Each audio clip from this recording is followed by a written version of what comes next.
Welcome to another deep dive. Yeah. Today we're diving into the world of literature and technology. Right. And grappling with a question that's on a lot of people's minds these days. Is this the end of authors as we know them? It's a question with a long history. Yeah. Even if the technology feels very 21st century. Definitely. And luckily we've got just the guide to help us unpack it all. Okay. We're taking a deep dive into excerpts from Eingefügter text by Walter Grond.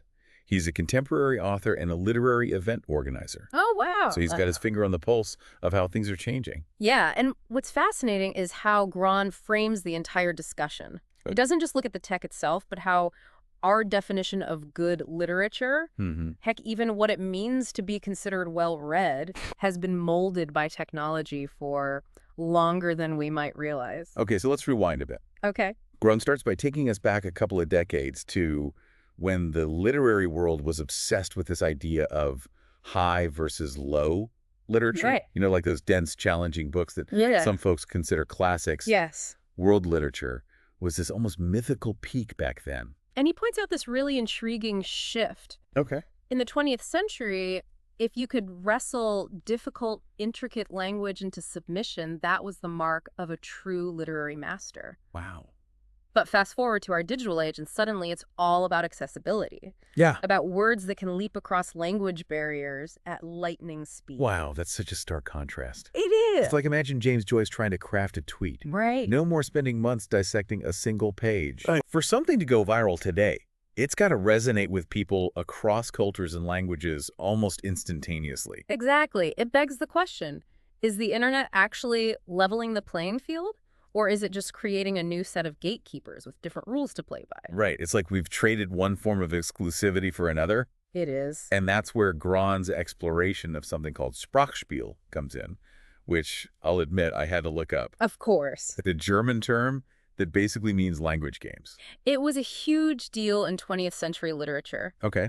Think of experimental writers like James Joyce.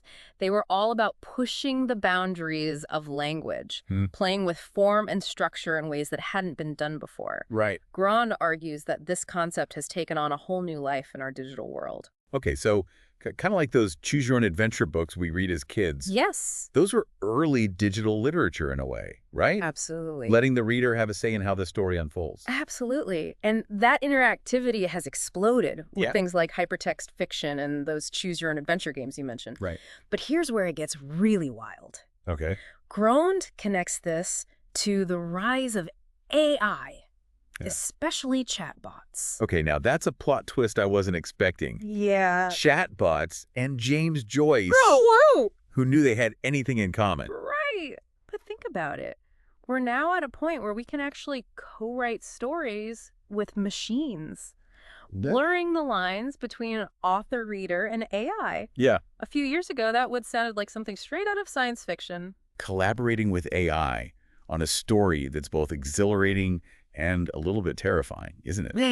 It makes you wonder, It is. can AI ever truly step into the shoes of a human author? It's the million-dollar question, and Grond dives right in. Okay. He talks about how AI can already whip up a poem or even hold a conversation that could fool you into thinking you're talking to a real person. Right. We've all seen those AI-generated news articles and marketing copy. It's getting harder and harder to tell the difference. It's true. Some of that stuff is so good, it's almost eerie. Right. But Grond also makes this really crucial point. Yes. Even with all of AI's capabilities, there's something about the very human act of shaping language, Yes. of wrestling with those big ideas of meaning and emotion that AI just might not be able to replicate. And that's where this concept of Gebildetsein comes in. Grond keeps circling back to it. Yeah. And it's a doozy of a word to unpack. It is.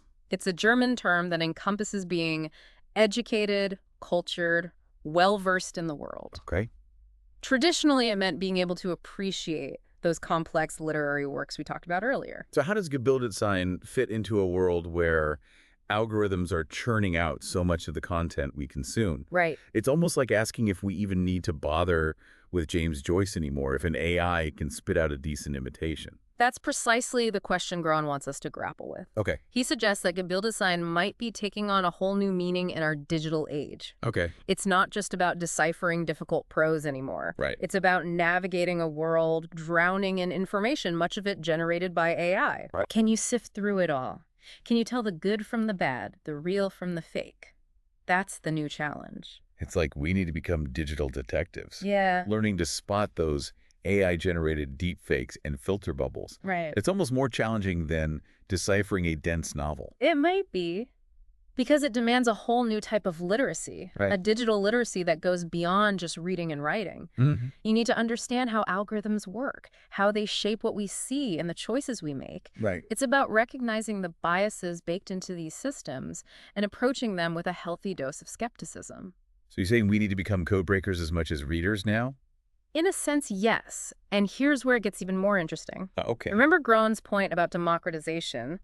Even if AI is doing some of the writing, it's still humans behind the curtain. Right. Programming the AI, setting the limits, deciding which stories get told. Yes. So understanding their motivations and biases is more critical than ever. It's like AI is adding another layer to the game, but the game itself hasn't changed. Right. It's still about power, influence, and whose voices get heard. Yes. This is really making me think. It's like the future of literature isn't just about who or what is doing the writing, but about how we, the readers, Right. evolve right alongside these technologies. Yes. We need to be more engaged, more discerning, more aware of what's going on behind the scenes of the stories we consume. Exactly. And that's where Grond's personal experience as both an author and a literary event organizer adds another layer. Okay. He's seen firsthand how the literary world is adapting to the digital age. Yeah. He talks about authors who are weaving technology into their work, blurring the lines between traditional storytelling and digital experiences. So kind of like those choose your own adventure Yeah. books on steroids. Precisely. He mentions authors like Matthias Senard, Sadie Smith, Tessa Lacey, and Leif Rand, Okay. who are playing with form, adding multimedia elements, even collaborating with AI in their creative process. Wow. They're not afraid to embrace the possibilities of technology while still staying true to what makes the story great. Right. Exploring human emotions, tackling complex themes, challenging our perspectives. It's like a whole new literary movement is emerging right before our eyes. It is. One that's still rooted in the power of language, but isn't afraid to experiment and push boundaries. And it's all happening against this backdrop of increasing digitization, where the lines between high and low culture are getting blurrier by the day. Right. Grond points out how the internet has given rise to new forms of storytelling, Okay. online fan fiction, interactive narratives, even those social media threads that weave personal experience into something profound and moving. It's true. Sometimes the most creative writing I see is happening in those online spaces. It is. But if everyone's a storyteller now, does that diminish the role of the traditional author? Does anyone even need a publisher anymore? It's an interesting question. Yeah. Grond seems to suggest that the role of the author isn't going away, it's evolving. Okay. He argues that having all these tools at our disposal has led to a surge in personal storytelling. Right. People sharing their experiences and perspectives in ways that simply weren't possible before. It's like the internet has given a voice to countless stories that might have stayed silent otherwise. Exactly. And this, in turn, can inspire and influence traditional authors, Okay. encouraging them to experiment with form and engage with a wider range of voices and experiences. Right. He even quotes Dorothea Martin, an author and publisher, Okay. who observes that social media has fostered a more fragmented, anecdotal style of storytelling. It's true. Yeah. It seems like attention spans are evolving in the age of TikTok and Twitter. They are. But does that mean we're losing our ability to appreciate those longer, more complex narratives? Or are we doomed to a world of sound bites and short stories? Not necessarily. Okay. Grond argues that the human need for stories, for connection, for meaning, for understanding the world around us, that need is fundamental. Even in a world of short-form content, there's still a place for the novel, the epic poem, the kind of story that completely immerses you in another time and place. Right. He sees these different forms of storytelling not as competitors, but as part of a larger interconnected ecosystem. Like a literary ecosystem where each form has its own unique role to play. Exactly. And Grond reminds us that even as technology charges ahead, we, the humans, get to decide what stories resonate with us, what values we want to express through our writing, and ultimately what the future of literature looks like. Right. He seems hopeful that even as AI gets more advanced, it won't diminish the unique beauty and power of human creativity. That's reassuring. But he also brings up those who believe AI will take over creative fields entirely. He does. He even mentions this computer scientist Beat Suter, Yeah. who argues that the simplicity of characters in a lot of video games isn't a step backward, Yes. but rather a way to let players project themselves onto those characters more easily.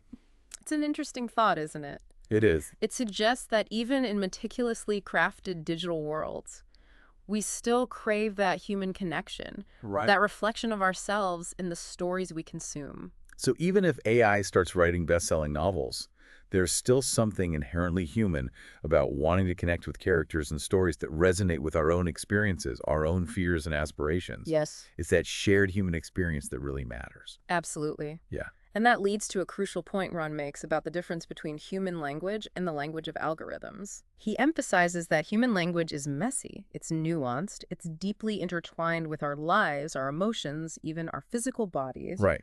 It's not just about conveying information, it's about emotion, subtext, even humor. Yes. It's all the things that make our communication uniquely human. Exactly. And while AI can mimic some of those things, it doesn't actually experience them the way we do. Right. Grum uses the example of online hate speech, pointing out that the lack of real-world consequences in many digital spaces has emboldened people to use language in harmful and abusive ways. Because algorithms don't take offense or feel threatened the way humans do. Precisely. Okay. And that difference is crucial. Right. Human language depends on a shared understanding of social norms, ethics, empathy, things that AI, at least in its current form, just doesn't possess. So where does that leave us? If AI can't fully grasp the nuances of human communication, does that mean writers can breathe a sigh of relief? Is the future of writing safe? It's not really about feeling safe, but about understanding the unique strengths and limitations of both human and artificial intelligence. Right. Grond argues that AI can actually be a powerful tool for writers, helping us brainstorm, experiment with different styles, and even reach wider audiences. Oh, that's interesting. Yeah. So not replacing authors, but actually expanding the possibilities. Exactly. He even mentions how some Silicon Valley companies are hiring authors as narrative designers to make their chatbots and virtual assistants more engaging, more human-like. Wow. So instead of fearing AI, maybe writers should see it as a potential collaborator, a new avenue for creativity. That's one way to look at it. And Grond quotes chatbot pioneer Steve Wurzwick, who believes it'll be a long time before machines can truly grasp the complexities of human language without our help. It's not just about stringing words together grammatically. It's about understanding context, intent, all the subtle ways we use language to connect, persuade, entertain, even deceive each other. It reminds me of those times you try having a serious conversation with a chatbot, and it just goes off on some random tangent, completely missing the point. Exactly. Human language is full of those unexpected turns. Those moments of humor, irony, ambiguity that AI often stumbles over. And those moments, those slippages of meaning are often where the most interesting writing happens. So what does this all mean for the future of authorship? Should aspiring writers be trading in their pens for coding manuals? Grond seems to believe that the fundamentals of good writing will always be essential. Regardless of who or what is doing the writing, he reminds us that writing isn't just about technical skill. It's about observation, empathy, the ability to craft stories that resonate with the human experience. Those are skills that will be valuable whether we're writing novels, screenplays, or even code for AI systems. It's like no matter how fancy the technology gets, it's still us humans behind the wheel, at least for now. And that means we have a responsibility to think critically about how we want to use these tools. What kind of future we want to build for literature and for ourselves. Absolutely. And that's what makes this deep dive so thought-provoking, isn't it? It is. Grond doesn't give us easy answers. He gives us a new framework for thinking about these complex issues. And encourages us to be active participants in shaping the future of literature. And maybe that's the biggest takeaway here. As technology continues to blur the lines between authors, readers, and even machines, cultivating that sense of Gebildetsein is more important than ever. It's about navigating this evolving landscape with open eyes, a critical mind, and a deep appreciation for the power of language in all its forms. Well said. So the next time you're engrossed in a novel, scrolling through your social media feed, or even just interacting with a chatbot, remember, you're not just consuming content. You're part of a conversation centuries in the making. And that conversation is still being written one word, one line of code at a time. This has been an amazing deep dive. Thanks for lending your expertise. It's been my pleasure.